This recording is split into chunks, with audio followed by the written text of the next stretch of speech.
رمضان میں سب سے بڑا اللہ کا احسان یہ ہے کہ اللہ آپ کو فرض روزے پورے کرنے کی توفیق دے دے. یہ بہت بڑا انعام ہے.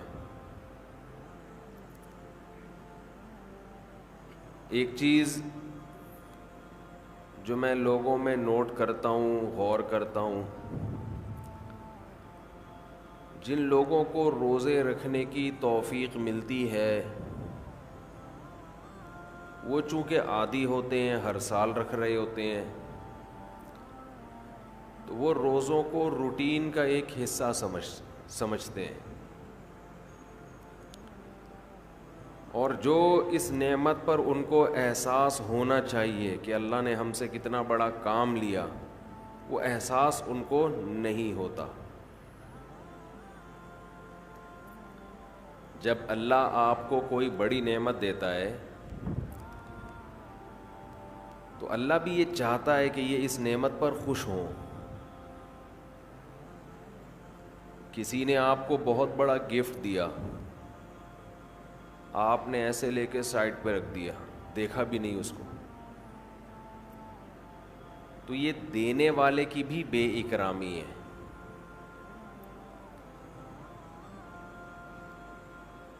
تو جیسے اللہ یہ چاہتے ہیں کہ لوگ گناہوں پہ خوف زدہ ہوں، گناہ کر کے ندامت ہو، جرم کا احساس ہو،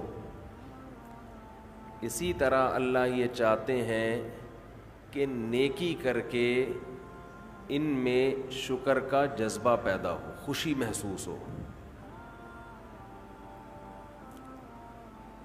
اگر کوئی شخص گناہ کرتا ہے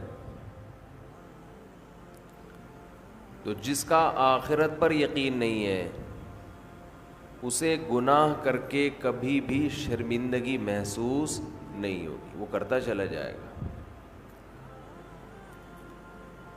لیکن اگر آپ گناہ کرنے کے بعد شرم محسوس کرتے ہیں، ندامت ہوتی ہے، تو یہ ایمان کی علامت ہے، آخرت پر یقین کی علامت ہے، اللہ کے وجود کے یقین کی علامت ہے. بالکل اسی طرح اگر نیکی کر کے خوشی محسوس ہوتی ہے تو یہ بھی ایمان کی علامت ہے، خوشی کی، یہ بھی آخرت پر یقین کی علامت ہے. اور اس کا ایک دنیا میں فائدہ یہ ہوتا ہے کہ اس سے مزید نیکی کی توفیق ملتی ہے. رمضان میں شیطان ایک دھوکہ یہ دیتا ہے کہ آپ نے اگر روزے رکھے ہیں تو کون سا تیر مار لیا، ساری دنیا روزے رکھ رہی ہے. یہ شیطان کا بہت بڑا حملہ ہے. میرا معاملہ یہ ہے، الحمدللہ ہم سب روزے رکھتے آ رہے ہیں بچپن سے ہی. جب سے بلوغت کی دہلیز پہ قدم رکھا ہمارے گھر میں روزے کا معمول تھا، روزہ چھوڑنے کا تصور نہیں تھا. اب بھی نہیں ہے، پہلے بھی نہیں تھا، تو رکھتے آ رہے ہیں بچپن سے. بلکہ جب بالغ نہیں تھے اس وقت بھی رکھتے تھے. ہمارے بچے اب بھی رکھ لیتے ہیں، تو منع کرنا پڑتا ہے کہ بھائی نہیں رکھو. بچوں کو تو شوق ہوتا ہے کہ رکھنا ہے. تو الحمدللہ معمول ہے. لیکن اس کے باوجود میں یہ سوچتا ہوں کہ اے اللہ، میرے جیسے نالائق کو تو نے یہ توفیق دے دی کہ میں رمضان کے روزے رکھ رہا ہوں. یہ تیرا مجھ پہ بہت بڑا احسان ہے. انسان یہ سمجھے اپنے بارے میں کہ صرف میں ہی گویا رکھ رہا ہوں، مجھے باقیوں سے غرض نہیں ہے وہ کیا کر رہے ہیں. میرے اوپر تو بڑا احسان ہے اللہ کا. ہم تو نالائق ہیں بھائی. عام دنوں میں ایک روزہ رکھنے سے پہلے 10 دفعہ سوچتا ہے انسان کل رکھوں کہ نہیں رکھوں. رکھتا ہے تو ایسا سمجھتا ہے جیسے آج ہم نے بہت بڑا تیر مار لیا کوئی. اور رمضان آتا ہے, ہم جیسے مجھ جیسے نالائق کو اللہ توفیق دے دیتا ہے 29 یا 30 روزے رکھنے کی. 30 کی تو 15 سال ہو گئے, کوئی رپورٹ ہے ہی نہیں, 29 ہی ہوتے ہیں پاکستان میں. 29 روزے رکھنے کی اللہ ہم جیسے نالائقوں کو توفیق دے دے تو بھائی میں تو اپنا معاملہ اللہ سے دیکھتا ہوں کہ مجھ سے تو نے اتنی بڑی نیکی کروا لی. مجھے کیا پتا بھائی قدیر بھائی کیا کر رہے ہیں, شاکر بھائی کیا کر رہے ہیں, رفیع بھائی ہیں, یہ تو روزہ رکھ کے پتہ ہی فرق ہی نہیں پڑتا ماشاءاللہ. روزے میں بھی ایسے ایسے گھوم رہے ہوں گے یوں کر کے. آپ دیکھ لیں کبھی ان کو آ کے روزہ رکھ کے نا عصر کے وقت سب مرجھائے ہوئے ہوتے ہیں. کراچی میں جیسی گرمی ابھی شروع ہو گئی ہے تو رفیع بھائی نہیں ماشاءاللہ مرجھائے ہوئے ہوتے ہیں. ان کو پتہ نہیں کچھ اللہ نے الگ سے کوئی انرجی دی ہے. رکھتے ہیں, آپ بدگمان نہ ہو. بعض دفعہ انسان اتنا فریش ہوتا ہے کہ لوگ سمجھتے ہیں کہ اس کا ہے ہی نہیں. یہ ہمیں یقین ہے کہ رکھتے ہیں. تو میں تو یہ دیکھتا ہوں کہ میرے جیسے نالائق کو اللہ نے توفیق دی تھی. میں تو اس پہ خوش ہوں بھائی, میں تو اس پہ خوش ہوں کہ ہم جیسے تیسے ہیں. جتنے مرضی نالائق ہوں, او بھائی ایک روزہ نہیں, 2 نہیں, 3 نہیں, 4 نہیں, 5 نہیں, 6 نہیں, 7 نہیں, 8 نہیں, اللہ نے کتنے روزے ہم سے رکھوا لی. تو ایک دل میں راحت محسوس ہوتی ہے, خوشی محسوس ہوتی ہے. ہاں تھوڑا سا یہ خوف بھی ہونا چاہیے, تھوڑا سا, کہ ایسا نہ ہو کہ ہماری کسی بدعملی سے اجر ضائع ہو جائے. یہ خوف بھی ضروری ہے, یہ خوف بھی, تاکہ اترائے نہیں انسان. لیکن اصل تو یہ ہے کہ یہ کیا ہے, نعمت ہے. ہمارے نبی صلی اللہ علیہ وسلم سے بھی ثابت ہے, ہمارے نبی اپنے آپ کو موٹیویٹ کرتے تھے روزہ رکھ کے. اپنے آپ کو موٹیویٹ کر رہے ہیں, اپنی حوصلہ افزائی کر رہے ہیں. کیسے حوصلہ افزائی؟ جب آپ صلی اللہ علیہ وسلم روزہ افطار کر لیتے, کیسے انسان کو خوشی محسوس ہوتی ہے نا. آج خوشی اس لیے نہیں ہو رہی کہ سحری میں 3 پراٹھے پھوڑے ہوئے ہوتے ہیں, پھینیاں کھجلے کھائے ہوئے ہوتے ہیں, بھوک ہی نہیں لگ رہی ہوتی. وہ تہ جو بیٹھنا شروع ہوتی ہے عصر مغرب میں جا کے, تو وہ جو ڈکاریں, اکثر لوگ مجھ سے رمضان میں یہ پوچھ رہے تھے کھٹی ڈکاریں نگلنے سے روزہ تو نہیں ٹوٹتا؟ ایسا لگتا ہے ہر آدمی کھٹی ڈکاریں ہی نگل رہا ہے سارا دن بیٹھ کے, کیونکہ ہر آدمی یہ مسئلہ پوچھ رہا ہوتا ہے کھٹی ڈکاریں نگلنے سے روزہ تو نہیں ٹوٹتا. ابے بھائی تو کیا ڈکاروں کے علاوہ اور کوئی کام نہیں ہے کیا؟ بہرحال یہ تو میں ایسے ہی کہہ رہا ہوں, لیکن جتنا مرضی 3 کیا 4 بھی کھا لو تو بھی بہرحال انسان ایک مجاہدہ کرتا ہے. تبھی تو دنیا پرست آدمی ایک روزہ بھی نہیں رکھتا. ہٹے کٹے لوگ دیکھے ہم نے, ڈاکٹروں نے ان کو کہا وہ بھی ہے کہ تم نہیں کھاؤ, تمہارے لیے کھانے کے علاوہ دنیا کا ہر کام تم پہ سوٹ کرتا ہے, پھر بھی روزہ نہیں رکھتے. ان سے نہیں رہا جاتا 2-4 گھنٹے بھی کچھ کھائے پیے بغیر. ان کو چائے چاہیے, ان کو گٹکا چاہیے, ان کو پان چاہیے, ان کو نسوار چاہیے, ان کو روٹی چاہیے, ان کو کچھ نہ کچھ جانوروں کی طرح جگالی کرنے کے لیے چاہیے کہ منہ گھومتا رہے ان کا. ہے روزہ خور, آپ دیکھ لو, کھا رہے ہیں, ان سے نہیں برداشت ہوتا. گھر میں سب کا روزہ ہوتا ہے, بوڑھوں نے رکھا ہوا ہوتا ہے. لوگ ہمیں آ کے بتاتے ہیں سب کا روزہ ہے, ایک نالائق بیٹا ہے ہٹا کٹا جوان, اس سے نہیں رکھا جاتا, گھر میں نحوست کا ذریعہ بنا ہوا ہے.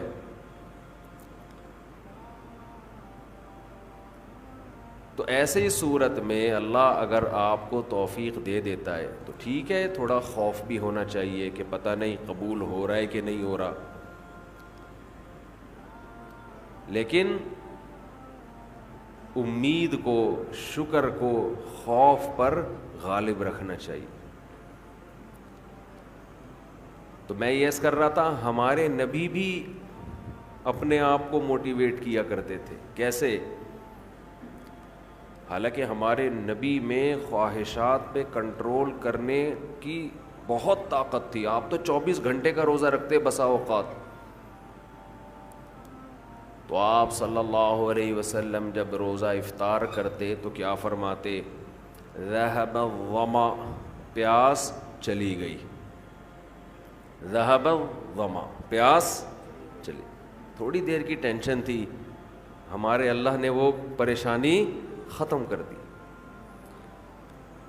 وَبَتَلَّتِ الْعُرُوقُ، رگیں تر ہو گئیں، جو خشکی جسم میں تھی، ایک چہرے پہ انسان کے خشکی پیدا ہو جاتی ہے نا، تو آپ صلی اللہ علیہ وسلم فرماتے ابتلت العروق، رگیں تر ہو گئی۔ یہ دنیاوی ٹینشن جو تھوڑی دیر کی تھی یہ بھی اللہ نے ختم کر دی۔ وَثَبَتَ الْأَجْرُ إِن شَاءَ اللَّهُ، اور اللہ نے چاہا تو اجر ہمارے نامہ اعمال میں لکھ دیا گیا۔ یعنی یہ ہمارے لیے کتنی خوشی کی بات ہے کہ ہمارے رب نے ایک نیکی ہم سے کروا کے جو پریشانی تھی وہ بھی ختم کر دی، اور نیکی کا ثواب ہمیشہ کے لیے ہمارے اعمال میں درج کر دیا۔ تو میں جلدی سے بیان کو سمیٹتا ہوں۔ میں یہ عرض کر رہا تھا، دیکھو میرے بھائی، اگر اللہ نے آپ میں کوئی اچھی بات رکھی ہے، کسی نیکی کی توفیق دی ہے، تو اس کا بھی استحضار کرنا چاہیے۔ استحضار کا مطلب اس کے بارے میں ہمیں سوچنا چاہیے، اس کی ہم قدر کریں، اس پہ اللہ کا شکر ادا کریں۔ یہ نہ دیکھیں سب روزے رکھنے تو ہم نے رکھ لیا تو کیا ہو گیا، بھائی سب کا نہیں پتا، ہم تو نالائق ہیں یار، سب تو بہت نیک ہیں، وہ تو رکھ سکتے ہیں، ہم جیسے نالائق کو اللہ نے توفیق، میرا جو اللہ سے معاملہ ہے مجھے کیا پتا آپ کا کیا معاملہ ہے، میں تو اپنا معاملہ دیکھوں گا۔ تو ہمارے نبی اپنے آپ کو موٹیویٹ کیسے کرتے تھے؟ ذہب الظما، پیاس چلی گئی، وابتلت العروق، رگیں تر ہو گئیں، وثبت الاجر ان شاء اللہ، اور اللہ نے چاہا تو اجر ہمارے اعمال میں لکھ دیا گیا، اجر لکھ دیا گیا ہے۔ تو اس سے انسان کو اگلے دن دوبارہ روزہ رکھنے کا حوصلہ ملتا ہے۔ اور گناہ میں الٹا،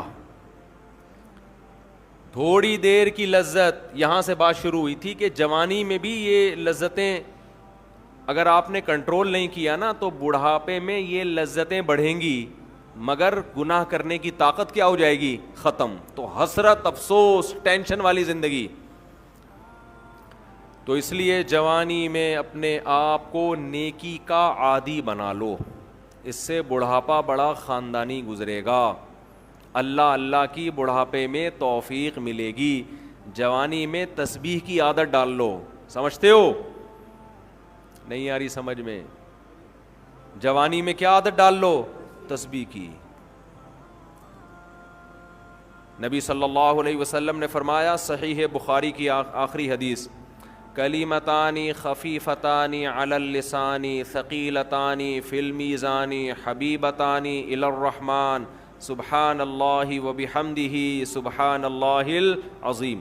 دو کلمات زبان پہ بہت ہلکے، ترازو میں بہت بھاری، اور رحمان کو بہت محبوب۔ ایک سبحان اللہ وبحمدہ، دوسرا سبحان اللہ العظیم۔ یہ آپ نے اگر جوانی میں اپنے آپ کو ذکر کا عادی بنا دیا، بڑھاپا بڑا اچھا گزرے گا۔ ہماری مسجد میں ایک بزرگ ہیں، پابندی سے تراویح پڑھتے ہیں۔ آج فجر میں پتہ چلا کہ روزانہ 20 پارے تلاوت کا معمول ہے۔ میرا خیال ہے 70 سال عمر تو ہوگی، 70 سال میں روزانہ کتنے پارے پڑھ رہے ہیں؟ 20۔ کیا یہ عادت انہوں نے بڑھاپے میں ڈالی ہے؟ بڑھاپے میں اتنی ہمت نہیں ہوتی، یہ عادت کب سے پڑی ہوئی ہوتی ہے؟ جوانی میں روز 20 نہیں پڑھتے ہوں گے, 2 پڑھتے ہوں گے, 3 پڑھتے ہوں گے, لیکن جیسے جیسے عمر بڑھ رہی ہے وہ تعداد کم ہونے کے بجائے بولو وہ شوق بڑھتا چلا جا رہا ہے. عین ممکن ہے کچھ دنوں کے بعد یا چند سالوں کے بعد صحت اجازت نہ دے, عین ممکن ہے, لیکن شوق تلاوت کا کم ہونے کے بجائے بڑھے گا, اور اللہ اجر کس پہ لکھے گا؟ شوق پہ. حدیث میں آتا ہے کسی کا کوئی معمول تھا, صحت خراب ہونے کی وجہ سے معمول چھوٹ گیا تو اللہ اس کے اعمال میں وہ نیکی لکھتے رہتے ہیں. جیسے کسی نے ہمیشہ رمضان میں روزے رکھے ہوں, بڑھاپا آ گیا, شوگر, بیماریوں کی وجہ سے روزہ نہیں رکھ پا رہا, تو اب یہ تھوڑی کہ اللہ اس کا اجر ضائع کریں گے. اللہ کہیں گے تو نے ہمیشہ رکھے ہیں, اب مجبور ہے تو میں تیرے اعمال میں روزے لکھتا چلا جاؤں گا میں. تو آج آپ نے اپنے آپ کو میرے بھائی اللہ کا تھوڑا تھوڑا اللہ کا ذکر کی عادت ڈالو. میں نہیں کہہ رہا آپ سے زیادہ نہیں ہوتا تو وحشت نہ تھوڑا کر لو. آج تھوڑا کرو گے, کل اس تھوڑے میں ایسی لذت ہوگی کہ اللہ اس مقدار کو بڑھا دے گا. حدیث میں آتا ہے سبحان اللہ والحمد للہ ولا الہ الا اللہ واللہ اکبر, یہ کلمات احب الی اللہ مما طلعت الشمس او کما قال صلی اللہ علیہ وسلم.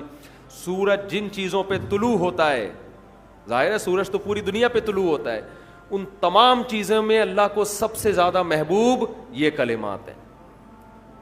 اور دیکھو اس میں اللہ کا کوئی فائدہ نہیں ہے, اللہ کی آپ حمد و ثنا کریں, اللہ کا کوئی فائدہ نہیں ہے.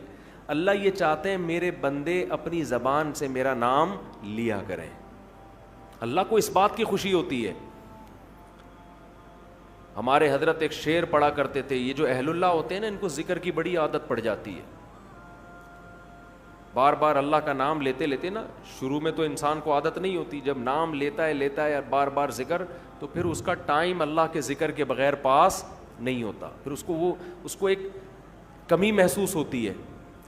کسی کو چائے کی عادت پڑ جائے, چرس کی عادت پڑ جائے, سگریٹ کی عادت پڑ جائے, نہیں ملے تو تڑپتا ہے نا. تو جس کو ذکر کی عادت پڑتی ہے نا, اس کو جب ذکر کا ٹائم نہ ملے تو اس کا دل پریشان ہوتا, اس کو اللہ کے نام میں ایک چسکا آنے لگتا ہے. لیکن یہ پہلے دن نہیں ہوگا, عادت ڈالنی پڑے گی. تو روز آنا اس کا معمول بنا لیں, 100 دفعہ صبح 100 دفعہ شام تسبیح کا معمول بنا لیں. اس سے کیا ہوگا, ابھی شاید دل نہ لگے آپ کا, لیکن جیسے جیسے عمر بڑھے گی اللہ کے نام کا چسکا لگنا شروع ہو جائے. بڑھاپا بہت اچھا گزرے گا, اللہ کو یاد کر کے گزرے گا. کھوپڑی شریف میں بات آ رہی ہے کہ نہیں آ رہی؟ اور اگر ہر وقت دنیا کے تذکرے کرتے رہے نا, ہر وقت ویڈیو گیم لے کے بیٹھے ہوئے, پب جی کھیل رہے ہیں, سانپ والا تو سانپ والا ختم ہو گیا, اب آ رہا ہے سانپ والا. نوکیا میں آتا تھا, سانپ لمبا ہوتا جا رہا ہے, اس کو پتہ نہیں فضول ٹائم ویسٹ کر رہے ہو. ہم پریشان ہوتے ہیں یار, ہمارے پاس کاموں کو نمٹانے کا ٹائم نہیں ملتا. ہم تو چاہ رہے کاش یہ دن 24 گھنٹے کے بجائے 48 گھنٹے کا ہو جائے.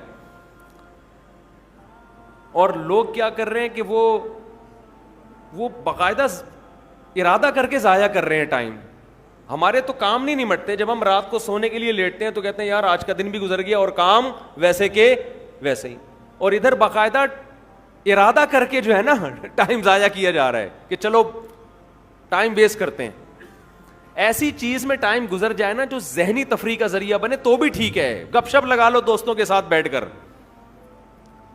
یہ کیا ہے یار, دماغ کو خامخواہ کا تھکا رہے ہو بیٹھ کے. تو اگر پب جی کھیلنے کی عادت ڈال لی تو جاؤ گوروں کا بڑھاپا دیکھو, اولڈ ہاؤس میں بڑھاپے میں اسنوکر کھیلتے ہیں, کیرم بورڈ کھیلتے ہیں, لڈو کا نہیں مجھے پتا, یہ چیزیں کھیل رہے ہوتے ہیں بڑھاپے میں. اور ہمارا بوڑھا بڑھاپے میں ایک ایک دن میں 20 پارے ختم کر رہا ہے. سمجھتے ہو کہ نہیں, وہ نماز میں دل بہلا رہا ہے, وہ تہجد میں اس کا ٹائم گزر رہا ہے. بھائی ویڈیو نہ بنائے, لکھا ہوا ہے نا. تو یہ کیسی عجیب بات ہے. آپ جائیں وہاں, ایک صاحب نے مجھے کہا کہ میں نے یورپ میں بڈھی عورتوں کو دیکھا, بڈھی عورتیں 5-6 بڈھی عورتیں بیٹھی ہوئی اور جوا کھیل رہی ہیں, تاش کھیل رہی ہیں. کہہ رہے مجھے یاد آیا یار ایک ہماری بوڑھی ہیں, ہماری بوڑھی عورتیں مصلے پہ بیٹھی ہوتی ہیں, اللہ اللہ کر رہی ہوتی ہیں, آخری وقت اللہ کا نام لے کے گزار رہی ہوتی ہیں, اور ایک ہی بڑھیاں ہیں. بڑھیاں ہیں اور کیا کھیل رہی ہیں؟ تاش کے پتے. اچھا لگتے ہیں بڑھاپے میں یہ؟ ہمارے بوڑھے کو دیکھو, آدمی کا دل چاہتا ہے اس سے دعا کروائے کہ بابا جی میرے بھی سر پہ ہاتھ رکھ لو. جو تاش کھیل رہی ہو بیٹھ کے اس بڈھی سے دل چاہے گا؟ اسے تو آدمی نصیحت کرے گا کچھ اور کر لے. تھوڑے دنوں میں اتنا راشا آئے گا نا ہاتھوں میں تھوڑے دنوں میں کہ ایک پتے کے بجائے دو گر رہے ہوں گے, دو پتے ایک ساتھ گر رہے ہوں گے. تو اس لیے کارآمد بنا لو, کچھ تھوڑا بہت اللہ کا نام لے لیا کرو. تمام دوائیں بچوں کی پہنچ سے دور رکھو. ایک اعلان کرنا ہے بس. پھر مسجد کمیٹی کی طرف سے ایک اعلان ہے, وضو خانہ, انڈر گراؤنڈ ٹینک اور باتھ روم اسٹور جو کہ کافی پرانے ہو گئے ہیں اور اب نئے سرے سے بنانے کی شدید ضرورت ہے. اس سلسلے میں آپ سے مالی تعاون کی درخواست ہے. اس کام میں تقریباً 20 سے 22 لاکھ کا خرچہ آ رہا ہے. یہ جو ہمارا وضو خانہ ہے, بہت سے نلکے ایسے ہیں آدمی جب بیٹھتا ہے تو ہوا بھی نہیں آ رہی ہوتی اس میں سے. ہوا آئے تو کم از کم آدمی تھوڑا سا سانس لے لے اس میں بیٹھ کے. خراب ہو گئے ہیں نلکے, اس کو ریپیئر کرنا ہے وضو خانے کو. اور اللہ بھلا کرے, یہ ٹینک ہمارا مسجد کے سامنے بہت پرانا ہے, گل گیا ہے, سڑ گیا ہے. میرا خیال ہے کتنے سال ہو گئے اس کو, 40 سال تو ہو گئے, 40 سال سے زیادہ ہو گئے. تو یہ بھی بوڑھا ہو گیا ہے. ہمارا ارادہ دوسرا ٹینک بنانے کا ہے مسجد میں, سمجھ رہے ہیں, یہاں صحن میں نا اچھا سا صاف ستھرا سا دوسرا ٹینک بنے گا تو صدقہ جاریہ ہے. اپنے لیے بھی کر سکتے ہیں, اپنے والدین, کسی کے مرحوم والدین ہوں ان کی نیت سے بھی کر سکتے ہیں. تیسرا جو ہمارا یہ باتھ روم ہے نا, یہ والا اعتکاف والوں کے لیے یہ بہت چھوٹا ہے, ان کو دور جانا پڑتا ہے, اس کی صفائی کا بڑے مسائل ہیں. تو یہ باتھ روم کو بھی ریپیئر کرنا ہے. سمجھتے ہیں کہ نہیں سمجھتے؟ تو اس کے لیے یہ پیسوں کے بغیر اسباب کی دنیا میں ممکن نہیں. سمجھتے ہو؟ گورنمنٹ کا کوئی ایسا ادارہ نہیں ہے جو مسجدوں میں آ کے پوچھتا ہو کہ جی یہاں کیا ضرورت ہے تو یہ لیجئے. حکومت کا ایسا کوئی پروگرام نہیں ہے. تو یہ پبلک ہی کرتی ہے, تو پبلک کا ہی کام ہوتا ہے. تو یہ آپ لوگوں کی میرا خیال ہے ذمہ داری ہے. کر لیں گے تو ثواب ملے گا, نہیں کریں گے تو آپ کی مرضی ہے. کیا خیال ہے؟ ہم تو اپنے گھر سے وضو کر کے آ جاتے ہیں, ہمیں تو کوئی ضرورت نہیں ہے. وہ کیا تھا ان کے, وہ لڈن جعفری یاد آ رہے ہیں. لڈن جعفری زندہ ہوتے کتنی اب تک مزید میمز بن چکی ہوتی. مر گئے, یہی اسٹائل تھا نا ان کا, مر گئے, کیا تھا وہ بھول گیا یار, زندہ ہو گئے, بس وہ بھی پورا نکل گیا دماغ سے. بال وہ بڑا مزہ آتا تھا. ابھی بھی میں سنتا ہوں بہت سارے لوگوں کی تقریریں, بڑی لمبی لمبی ادھر ادھر کی پھینک رہے ہوتے ہیں, تھوڑا انٹرٹین. پب جی سے اچھا ہے, پب جی کھیلنے سے اچھا ہے کہ دماغ فریش کرنے کے لیے نا فیس بک پر 2-4 اس طرح کے لوگوں کی تقریریں سن لیا کرو. بڑی لمبی لمبی پھینک رہے ہوتے ہیں, تو ان کے پھینکنے کے اسٹائل کو دیکھ کر نا آدمی تھوڑا سا فریش ہو جاتا. پہلے ایک چینل آیا کرتا تھا, وہ نام نہیں میں لوں گا فتنہ ہوگا, جب میں تھک جاتا تھا وہ چینل دیکھا کرتا تھا. اس میں کیلے ویلے, قبلے کی طرف رخ, اس ٹائپ کی چیزیں اس میں دکھا رہے ہوتے تھے کہ بڑا دماغ فریش ہو جایا کرتا تھا. تو اس طرح کی چیزیں دیکھ لیا کرو, یہ پب جی سے بہرحال بہتر ہے.